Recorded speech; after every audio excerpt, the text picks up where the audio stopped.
여러분 안녕하십니까. 직설사설 시작하겠습니다. 이게 명절이 한국에 굉장히 큰 셀러브레이션, 그러니까 의미를 두고 있지 않습니까. 정치도 이게 굉장히 민심이 오고 가는, 서로 의견을 교환하는 그런 시절이 됐습니다. 총선 열기가 전에 뜨겁다고 한번 전해드린 적이 있는데, 그때 분석하기로는 판돈이 좀 많이 걸렸다. 양당, 주요 정당, 그리고 군소정당 제3지대까지 다들 절박하게 뛰어들고 있습니다. 한동훈 국민의힘 비대위원장은 정말 이기는 선거를 하고 싶다, 이렇게 이야기했죠. 나처럼 절박한 사람이 있겠냐, 이렇게 이야기가 됐는데, 이재명 더불어민주당 대표는 멋지게 지면 뭐하냐, 그래서 물론 비례대표제 제도를 유지하면서 약간 좀 변명 섞인 이유로 이야기하면서 이기는 선거에 대한 절박함을 얘기했습니다. 아무래도 이제 각 당의 공천 열기가 뜨거워지고 있는데, 한동훈 국민의힘 비대위원장은 가눔클럽 토론에서 자기가 좁은 의미의 정치 1개월 만에 집권 여당이 사당화됐다면 그건 정말 정치의 신 아니겠느냐. 난 그런 분 모시고 싶다, 이렇게 얘기했는데, 이게 무슨 말인가 하면 이제 사천 논란이 있는 거죠. 누구의 입김에 의해서. 윤 대통령도 마침 KBS 대담 프로가 공개됐는데,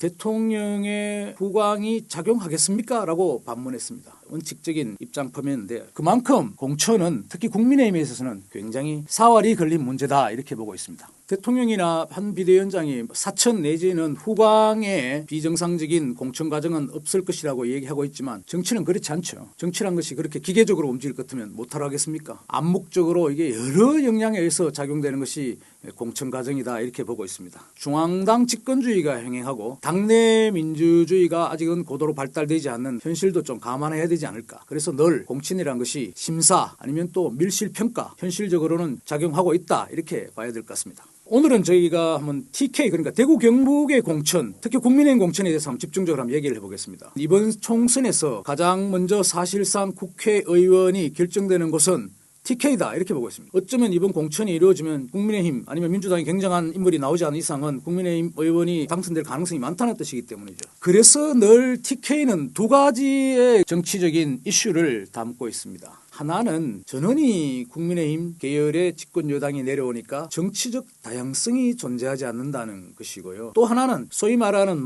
누구를 막대기만 꽂아도 공천하면 된다 하는 악순환이 이루어진다는 것인데, 그게 TK 대구 경북 발전에 있어서 얼마나 좋은 것인지 아닌지는 여러 논란이 있습니다만, 경쟁력을 떨어뜨리기 때문에 지역 발전도 좀 소외시키지 않았냐 하는 그런 비판도 있습니다. 갑자기 서울에서 내려오는 일종의 사천이죠. 전략공천이라는 명분 하에 내려찍기를 해서 오신 분들이 버젓이 국회의원에 당선되고 또 한 2, 3선 하고 나서는 대구, 경북 지역과는 빠이빠이 하고 그냥 서울로 돌아가시는 분들이 많았어. 어쨌건 대구는 그런 다양성의 문제, 정치 지형이 일방적이다는 문제, 그리고 거기에 따르는 공천 과정에 있어서 어떤 치열함이 좀 떨어지면서 밀실 공천이 좀 반복되는 그런 문제, 이런 게 있다 지적하지 않을 수 없겠습니다. 국민의힘은 대체로 여론조사를 하면 한 50%에서 60%, 민주당은 15%에서 한 20% 정도, 이렇게 여러 여론조사 이렇게 나오고 있더라고요. 민주당은 지금 이미 단수 공천을 많이 확정했죠. 강민구 수성갑, 권택흥, 달서갑, 달순군에는 박형용, 중남구에는 헛소, 그리고 이승천, 동구,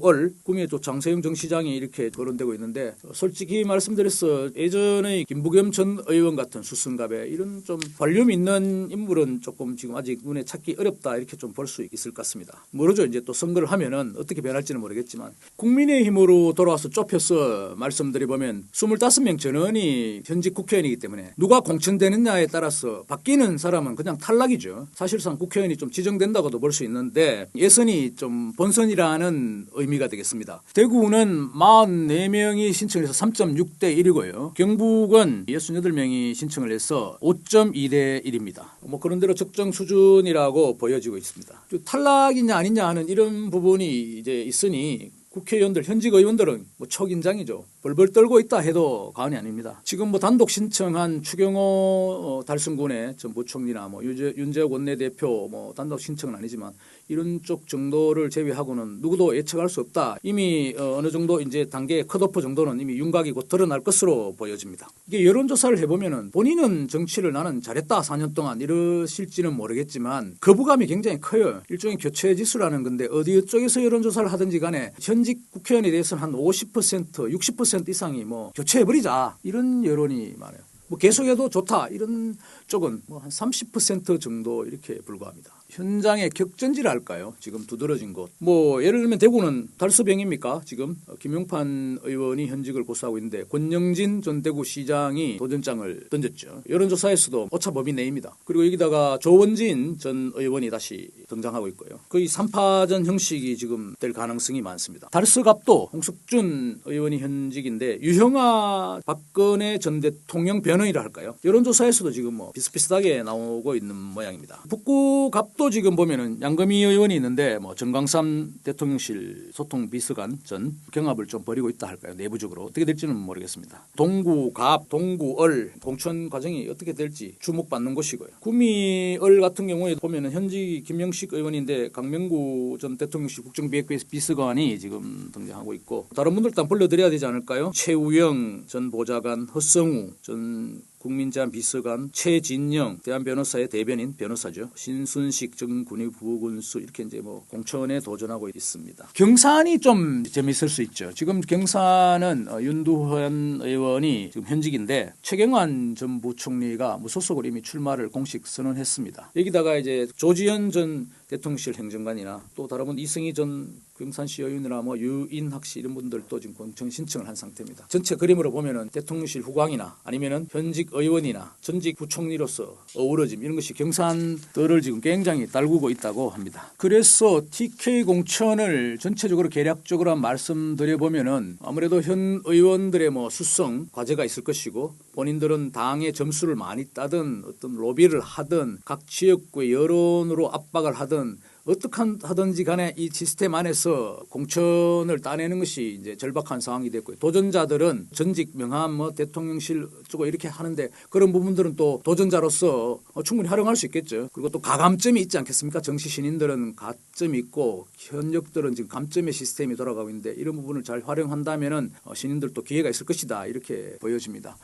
다만 이제 아쉬운 점은 처음으로 돌아가서 국민의힘 공천이 사실상 여기서 지역구의 어떤 의원을 결정하는 확률이 뭐 한 80~90% 되어버리니까 이게 과연 우리 대구 경북의 정치 지형성 나아가서 특정 지역의 정치 지형이 굉장히 고정되어 있다는 것이 한국 정치 전체 발전 아니면 대한민국의 어떤 정치 발전이 아니라 다른 사회 경제적인 발전에 이게 어떤 효과를 파급 효과를 가질 것인가 하는 것은 굉장히 좀 숙제가 되고 있다 이렇게 보여집니다. 오늘 직설사설 마치겠습니다. 감사합니다.